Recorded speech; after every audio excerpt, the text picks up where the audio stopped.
easy kind of fellow, even by Carly standards. I mean, he was all charm and snake oil, or what we used to call a flim-flam artist. Flim-flam? Well, that's someone who pretends to be one kind of person, but is actually another. Well, I must say, leading a double life must be terribly exhausting. No, not really. I mean, flim-flam artists travel very light. No heart, no conscience. Oh, I don't know about that. I mean, Lenny, a.k.a. Langley Wallingford, did make good when he married Phoebe, right? Well, he had to get off that crooked path, darling. I mean, there's always someone at the end of it, someone you've done dirty to, who's waiting just to get their own back. What a colorful life you've led, Mrs. Fargate. Oh, no, it's Myrtle. Queen of the Midway. Sees all, knows all. I must say, you girls were sweet to let me join your date tonight. Oh, well, Myrtle, you promised us that we'd get to see some of your famous dance moves. Maybe we should all find partners. Well, they seem to be short of available men. Listen, is this ladies' night? No, Myrtle, it's just the normal after-work crowd. Though the men are in the minority. Hey, I think I know a way we can even things up here.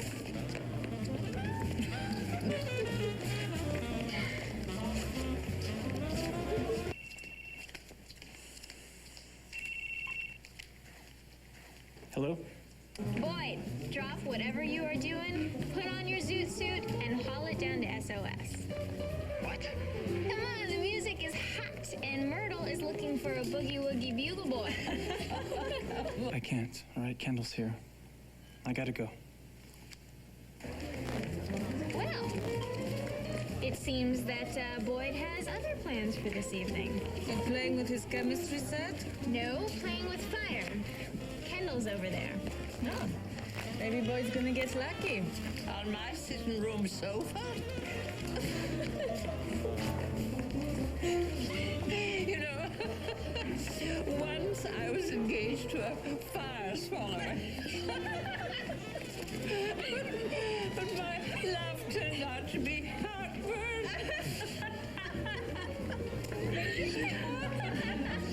Ladies, next round is on me, Bianca. Same thing? Cranberry and soda. Coming up.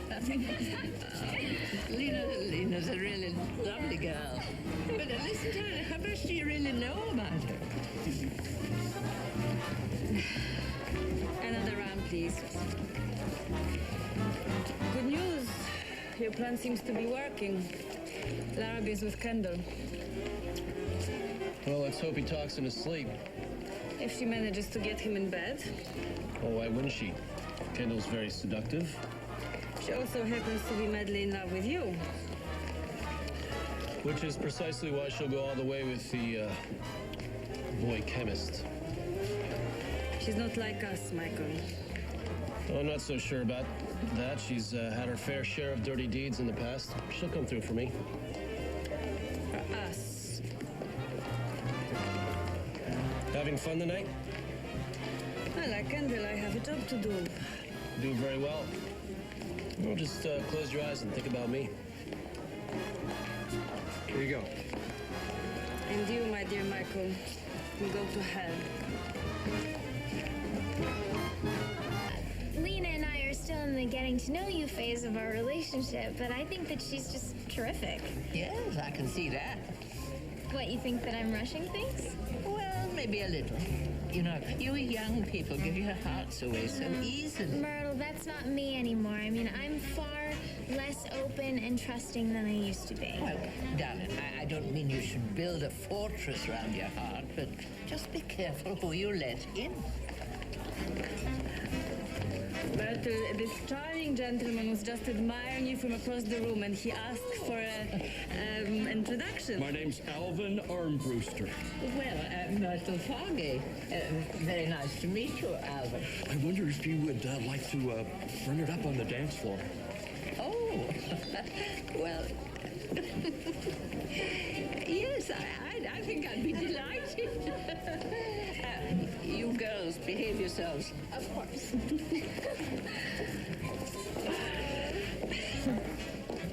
Alone at last. Ah, yes. When you out tonight. I guess you didn't expect a chaperone. Myrtle's fabulous. I love the stories about her carny day. Yes, well, Myrtle loves to talk. She's sort of like a surrogate grandma / Auntie Mame to me. Like my Auntie Rula. Auntie Rula? She was a neighbor from back home in Poland. I used to go there after school. Her kitchen used to smell of hot coffee and ginger. She used to tell me stories about gypsies and caravans. Amazing adventures, all of which featured a young girl called Lena. Was she a friend of your mother's? My mother, please. Uber models have no time for little girls and silly old women. So your mother was a model as well? Like yours. And like yours, she had trouble accepting that I was different. Really? I'm surprised. I just thought that Europeans had such a live and let live attitude about everything. Not when it comes to their daughters. Wow. Well, maybe someday. Sadly, my mother died before we reached an understanding. I'm sorry.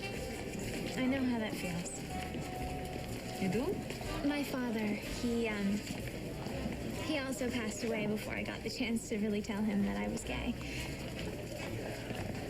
But he knew? Yeah, I like to think he did. That he was just waiting for me to feel comfortable enough to go to him. But, I never got the chance. Finding someone who accepts you for who you are, it's everything. You think? I know. Well, I know that my dad would have really liked you, Lena. Why'd you say that? Because you're so honest. Don't know that. Well, I trust my instincts. And your instincts have never led you astray? Actually, yes, they have, but I know that I have to keep taking chances. You're very brave. My Uncle Jack says that you need to stand on the edge of where you are and look at where you want to be and keep both eyes wide open and just jump. Not afraid? Scared out of my skull.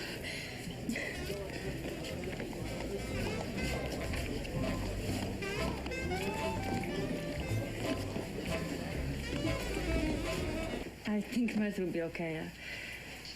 I should go. Oh, no, please stay. Our evening ended before it began. Myrtle's not well and Boyd's upset with Kendall over something. Maybe we should try this again sometime soon. All right. I'd like that. I like you, Bianca. More than you know. I like you too, Lena.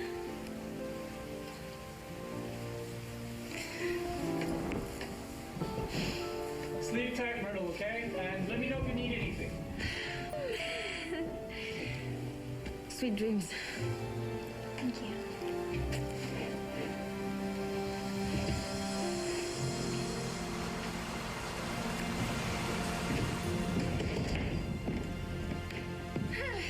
So, how is Myrtle? I sent her up to bed with some aspirin and chamomile tea. She'll be fine. It's me. I'm afraid Kendall failed to do what you asked. Damn, Elena, why? What happened now? I don't know, but she stormed out of the boarding house in tears and Boyd seems to be very angry. Who cares what he feels? I just need that formula. Look, all right, it's time to move on to Bianca now. What? Boyd's other best friend is Bianca Montgomery. So? So the rest is up to you. Look, don't get soft on me now, Lena. Bianca's got to find a way to lure the formula from Boyd, and you've got to find a way to tease the formula from Bianca. How exactly do you propose I do that? You take her. Look, give her what she wants, as long as I get what I want.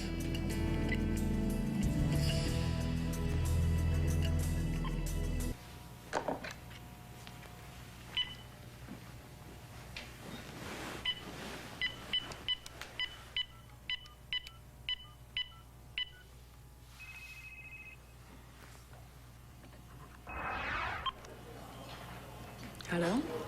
Hi. I hope it's not too late to call. It's me. No, it's not too late. What's up? Oh, I just wanted to let you know that Myrtle is doing much better. Oh, the headache's gone. That's good. And I wanted to tell you that I really had a good time tonight. Good. I mean, so did I. Really? Because you don't have to say it if you don't mean it. No, really, Bianca. I had a wonderful time. Well, good. You sound kind of weird. Oh, well, actually, I couldn't sleep. I was just making myself some coffee. Oh, I'm sorry. No, don't be. I'm glad you called. Well, since you're up already, maybe we could plan our next date. Do you want to go see a movie or something? Sure, I'd like that. Well, that's great. I'll give you a call tomorrow. Okay. Good night. Good night. Oh, Bianca, Yes. you really are very special.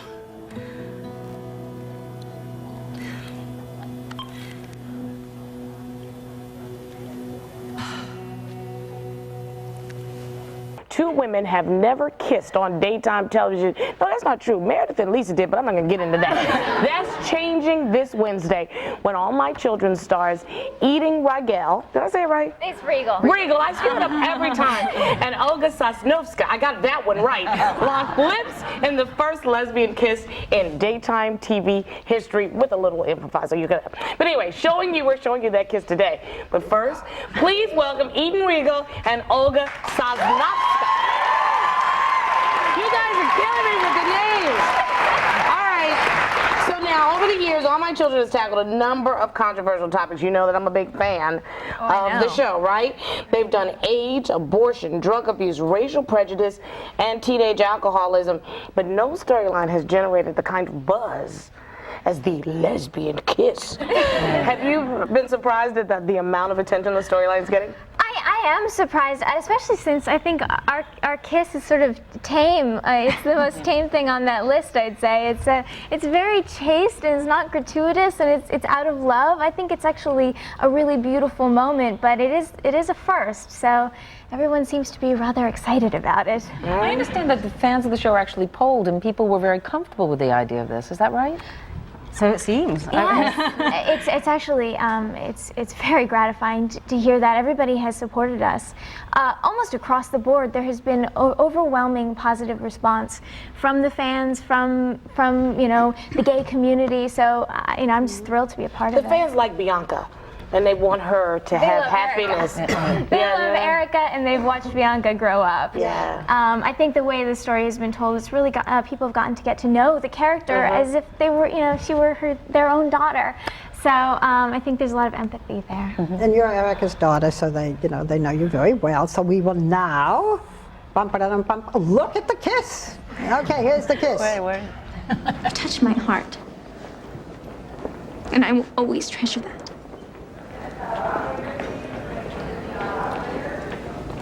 Have a safe flight.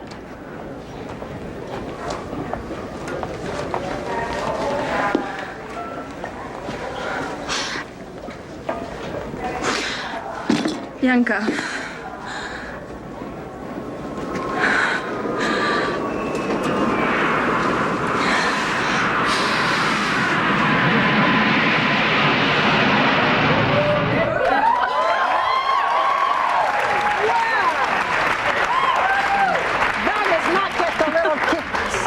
Were you nervous? I mean, you're the one who, you instigated. I wasn't nervous until the moment, really, or just before, and the atmosphere, so everything went quiet, and suddenly because I had no sense of this having been on the agenda for about 2 years now, ever since Bianca came out, the inevitable culmination of her coming out would be surely that she would end up with someone sooner or later. To me, it was just going to be a scene, and then suddenly I realized as I was there, you could cut the atmosphere with an axe, and it was just heavy. And So, you mean on the set? On the set, you know, everything went quiet. Do you think, you know what, if it was, people will accept this because it's two girls. I mean, if it were two guys, it's a little rougher. Did you have to do it more than once? We just did it once and we didn't rehearse. Well, you know, the ones in the dressing room, that was just for fun. Right. No, we actually, it was the very first time, and I was nervous because having, you know, been involved with the show for the last 2.5 years and seeing the whole storyline progress, I really wanted this to be the moment that it could be. I wanted it to be done right and with a lot of passion and sort of a release for both the characters. And I think it turned out pretty good. It was kind of fun. But don't you think that what I was saying is true? If it were two men, I don't think that it would be as easily accepted. I watched 6 Feet Under, and the two guys were kissing, Matthew St. Patrick and I forget the name of the character plays David. Yes. And Steve and I are watching, and Steve's like, no! And he, you know, he's not homophobic in the least, and yet it was like he couldn't. And I'll tell you something. The more I watch that show, the more accustomed I'm becoming to seeing two men, and it's actually, you know, I'm quite comfortable with it now. So I really do believe that the more this gets out there, the less shocking it will be, and the less controversial it will be. You've talked with your sister about the storyline, right? Because she's also gay, yes, right? She is. And how was her, you know, what was her reaction to the kiss? Oh, she's thrilled. That's important because it means it was authentic, well, right? she's pleased as punch just for me. She's really proud of me, and it's wonderful that we can share it. It really has opened up a dialogue between us, and even helped us to grow closer together. And I asked her, she was my research for the role, but she watches the show with all of her friends. She's hooked on it, and I told her that this was happening and that I thought it was going to be good, and she's given me her input all along the way and been extremely supportive. Well, we want to thank Eden and Olga. I'm not even going to go there with the last names again. Be sure to catch them this Wednesday on All My Children right here on ABC, and we'll be right back. Thank you, guys.